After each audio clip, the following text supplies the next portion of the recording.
Hello বন্ধুরা, আমি পাপিয়া। আমি চলে এসেছি তোমাদের সামনে আবার নতুন নতুন রান্নার রেসিপি নিয়ে। তা আজ আমি তোমাদের সামনে একটা খুব অল্প সময়ের মধ্যে একটা রান্না করে দেখাবো। তা রান্নাটা নিশ্চয়ই আশা করি তোমাদের ভালো লাগবে, আশা করি। তা আজ আমি করব পাঁপড়ের মোগলাই। তা চলো শুরু করি রান্না। পাঁপড়ের মোগলাই করতে গেলে আমার লাগছে কি কি জিনিস আমরা একটু দেখে নিই। তা পাঁপড়ের মোগলাই করতে গেলে আমার লাগছে এখানে কটা গোটা পাঁপড়, কাঁচা পাঁপড়, মশলা ছাড়া পাঁপড় আমি এখানে রেখে দিয়েছি।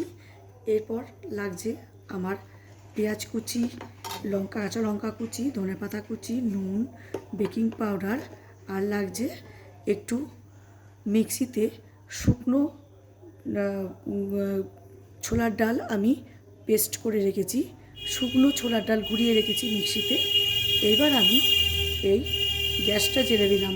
গ্যাসে ওপর আমি কিছুটা তেল আগে থেকেই দিয়ে রেখেছি কড়াইয়ে।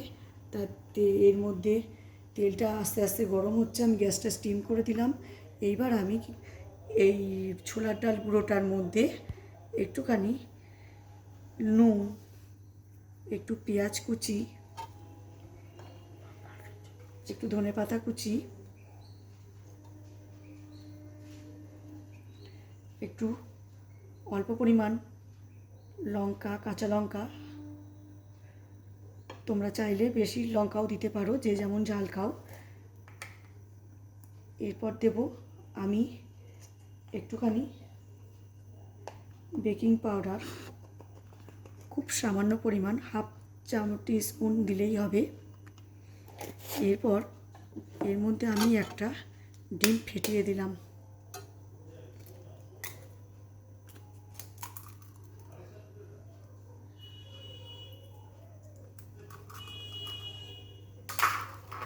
এবার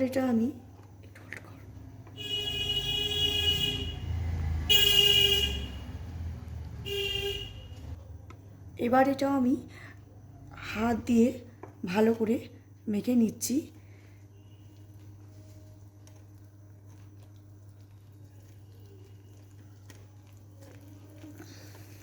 এটা তৈরি করতে খুব একটা বেশি কিছু জিনিস লাগে না, খুবই ইজি।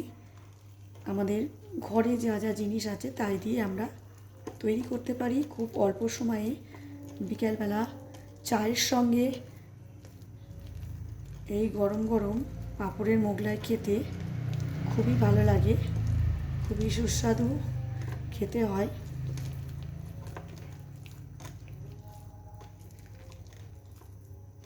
চামচ দিয়ে মাখলে এটা ভালো করে ম্যারিনেট করা হতো না, সেই জন্য আমি এটাকে হাত দিয়ে ভালো করে মেখে নিলাম।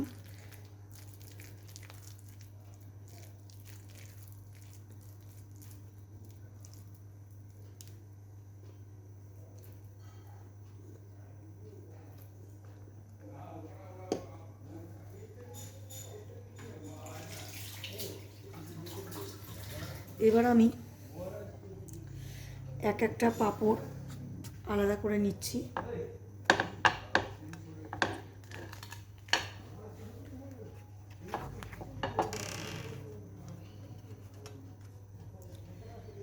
পাঁপড়ের মধ্যে এই ম্যারিনেট করা ছোলার ডাল ও ডিমের পেস্টটা আমি দিয়ে দিলাম।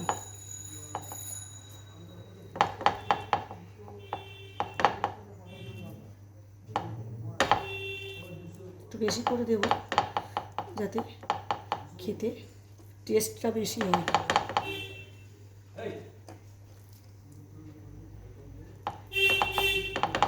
বেশি ধারের দিকে দেবো না, যাতে খুলে না যায়। এবার আমরা এটাকে একটু ফোল্ড করব।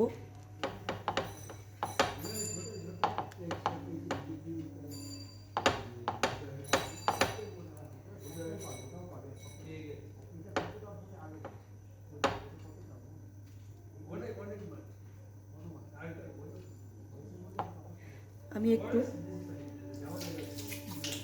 জল হাত দিয়ে এটাকে আটকে দিচ্ছি।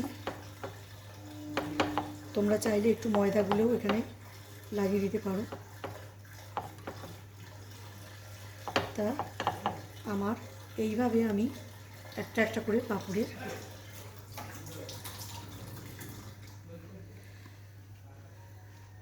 পাঁপড়গুলো রেডি করে নিচ্ছি।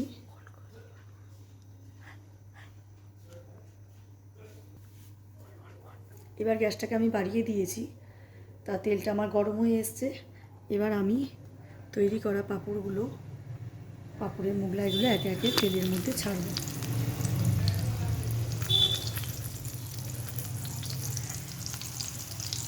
গ্যাসটা একটু কমিয়ে দিচ্ছি আমি, যাতে এটা পুড়ে না যায়। বেশি বাড়িয়ে দিলে এটা পুড়ে যাবে। যেহেতু এটা পাঁপড়, একটু স্টিম করা থাকলে আস্তে আস্তে এটা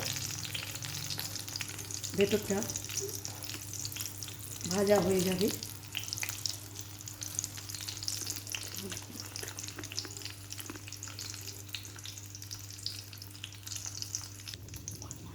আমার একটা পিঠ হয়ে গেছে, এবার আমি এগুলোকে আস্তে করে উল্টে দিচ্ছি।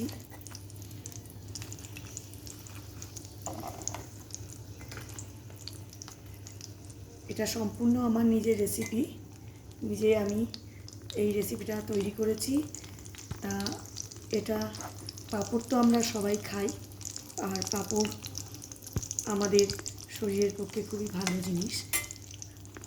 তা বাচ্চারা তো পাঁপড় খেতে খুবই ভালোবাসে, আর শুধু একই রকমভাবে পাঁপড় ভাজা না খেয়ে যদি একটু অন্যরকম স্বাদের পাঁপড় ভাজা আমরা খাই, তা কেমন লাগে? ভালোই নিশ্চয়ই লাগবে। বাচ্চা বড় সবাই খেতে পারে। এই শীতকালে গরম গরম চা বা কফির সঙ্গে সন্ধেবেলায় এই গরম গরম পাঁপড়ের মোগলাই খেতে অসাধারণ লাগে।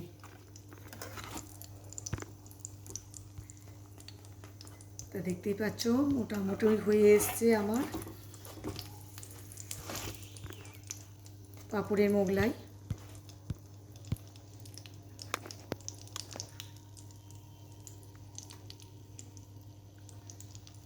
গ্যাসটাকে বাড়িয়ে দিলে পুড়ে যেত, তা আমি গ্যাসটাকে স্টিম করে দিয়েছি। দেখতেই পাচ্ছ কি সুন্দর হয়ে এসছে। এটা বোঝাই যাচ্ছে না ময়দা দিয়ে তৈরি না পাঁপড় দিয়ে তৈরি।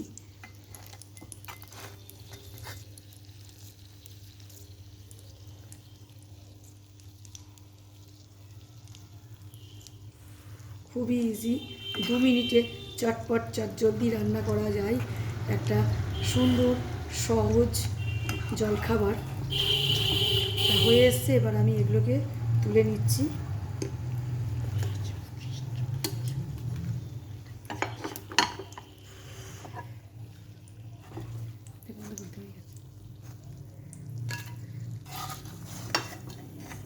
তৈরি হয়ে গেছে আমাদের পাঁপড়ের মোগলাই।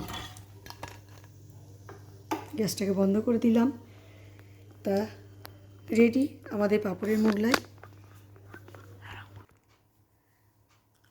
হ্যালো বন্ধুরা, তোমরা সবাই দেখলে পাঁপড়ের মোগলাই।